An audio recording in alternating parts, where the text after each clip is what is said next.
Jumbo friends, my name is Matt and I'll be your safari guide for the next 2 weeks as we head out with Killamajro safaris across the Harambe Wildlife Reserve. Now we do have a couple of safety things we have to go over. If you haven't noticed, these roads are really rough and bumpy, so much so we almost can't call them roads.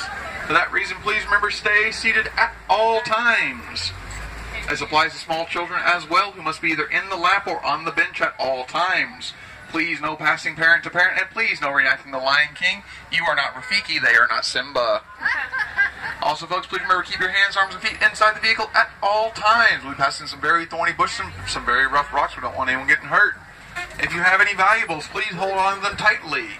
If you should drop something over the side, raise your right hand, I'll raise my left hand, and we'll wave goodbye to it together. Now, we can't stop for it, but we will try and get it back to you but we cannot guarantee its condition. After all, these are wild animals. Now, speaking of wild animals, off on our right, we have our very first. We have an okapi. That's the right, though, isn't it? Now, based on the white stripes on the back of the legs, you might think the okapi is related to a zebra. He's actually more closely related to a giraffe.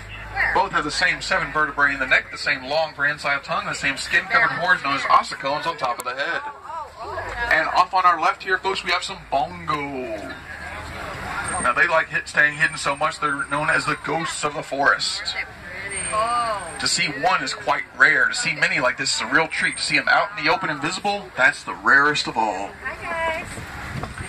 Now, as far as the okapi on the right, Western researchers actually believe the okapi was a myth until about 1901, when some Western scientists finally rediscovered it. I say rediscovered because the okapi was always there, we just didn't know he was there. Yeah.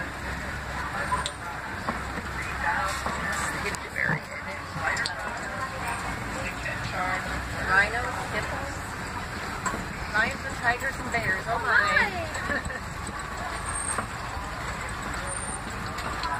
Oh, folks, coming up on our left, we've got a black rhino. Now, we know he's a black rhino because you can see his pointed upper lip. He's actually the smaller of the 2 rhino species we may see out here on Harambe, as they range in about 3,000 pounds. Oh my God. That's still pretty big, though. If you ever watch a rhino's ears, you might notice they move independently of each other. That gives the rhino a great sense of hearing to make up for his actually rather poor eyesight.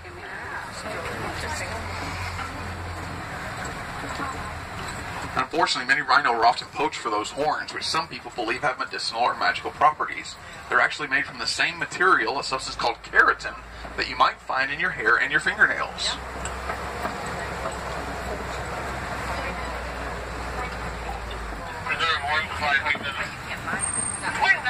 And now, folks, as we exit the Little Aturi Forest, we're heading into the Safi River Valley. Here we may find many watering holes where animals like to congregate. It's also a great opportunity to possibly see some hippos or maybe some Nile crocodile.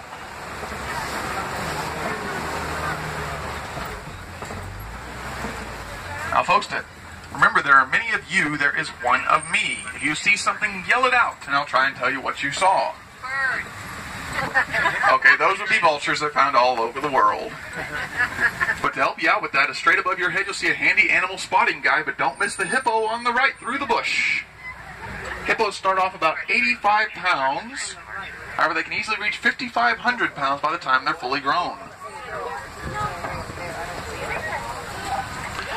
Although they spend most of their lives in the water, they actually don't swim that much, preferring to walk or run along the bed of the body of water that they live in. And, folks, on your left, if you missed the hippo, we've got another one in the water on our left. More birds. I thought that was something. Now, folks, to help you with the animal spotting, if you look straight above your head, you'll see an animal spotting guide that contains all the animals we've ever seen across all of Harambe Wildlife Reserve. We won't see them all, but we'll do the best we can. Now, these large white birds you're seeing on the left, those are pink-backed pelicans. They get their name from a distinctive pink patch they get on their backs during mating season. Oh, folks, we've got a baby hippo going behind the island there. Right there. Oh, baby. Wow. And we've got a hippo out of water as well, up towards the front of the truck. There's one over there, too.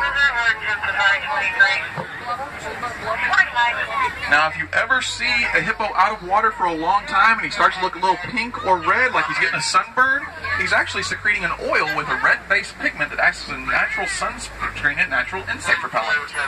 Yeah, it's cute. Birds! More birds!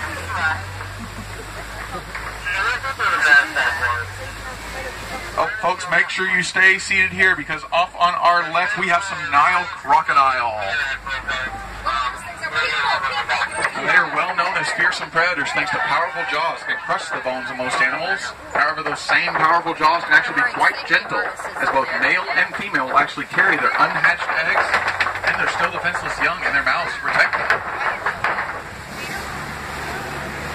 Nile crocodiles are also some of the largest crocodilians we may find out here in Africa.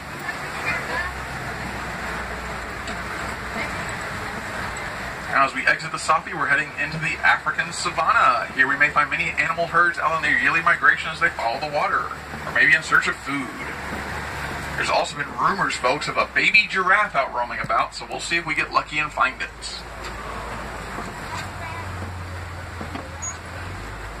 Now, coming up on our right here, folks, we've got a rather unusual looking tree known as a baobab tree. Oh, look at that. It actually looks like its roots are up top. It's actually just leafless 8 to 9 months out of the year. However, that's still long enough for it to earn the nickname the upside down tree. It actually has another nickname, the tree of life. It gets this nickname because during the months it has leaves, it stores a massive amount of water in that gigantic trunk. And then during the dry season, animals such as antelope and elephants will actually poke holes in the trunk and eat the bark to get to the life-saving water. Giraffe. If you're fans of Rafiki from The Lion King, he actually lives in a baobab tree. Right over there. Look at these. Now, folks, off on our right here, we've got one of the smallest antelope in the world, the springbok. It's just like That's actually about as big as they're ever going to get. They get their name from the Afrikaans word for springing buck, as they will sometimes spring 6 to 8 feet straight up in the air. Wow. They also like to participate in a thing called pronking. If you've ever seen a bunch of antelope basically hopping forward instead of walking or running, they are pronking.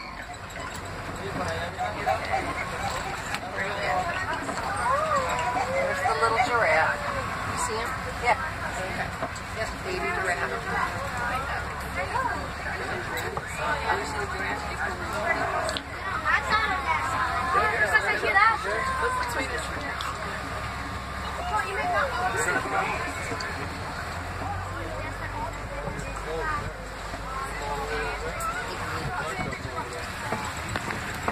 Now, folks, off to our left here, we've actually got some African wild dogs, also known as painted dogs, after the way their coats are colored. They may look like normal dogs, but they're actually a completely different animal family. They only have 4 toes on each foot, and they chirp at each other instead of barking. I've seen pictures. They're not that Oh, and folks, off to our right, there it is, the baby giraffe. Now, giraffes start off about 6 feet tall when they're born. However, they can easily reach about 10 feet tall by the time they're fully grown. And so a group of giraffe is aptly named a tower of giraffe. Oh, there's 2 of them. Yeah, as I said, one laying down and one standing up. And folks, coming up on our left here, we have some sable antelope. They were actually chosen as the symbol for Harambe Wildlife Reserve because when it comes to fight or flight, they will actually fight to protect their herd from predators. Just as we fight to protect any animals from extinction. Those curved back horns are used in displays of dominance, displays of courtship, and of course to defend the herd. And folks, off on our right, we've got an adult giraffe as well as the front view of the baby giraffe. Now, another thing giraffe are known for is those skin-covered horns on top of the head, known as ossicones. In the adults, they're actually made of bone and are part of the skull. However, when a baby is born, they are cartilage and lie flat against the skull. This helps the birthing process for the mama. However, shortly after the baby is born, the ossicones will start to stand up, fuse to the skull, and become bone. Now, these large dirt mounds we're passing on the left and right, those are actually termite mounds. Termites use soil, mud, animal droppings, and other materials to help create them. They may look brittle and easy to break, but they're actually about as hard as concrete. Elephants will actually sometimes use termite mounds as scratching posts, however, and knock them over. And then antelope, such as the springbok or the sable antelope, will actually use the knocked over termite mounds as a sort of lookout post to see their predators coming from farther away.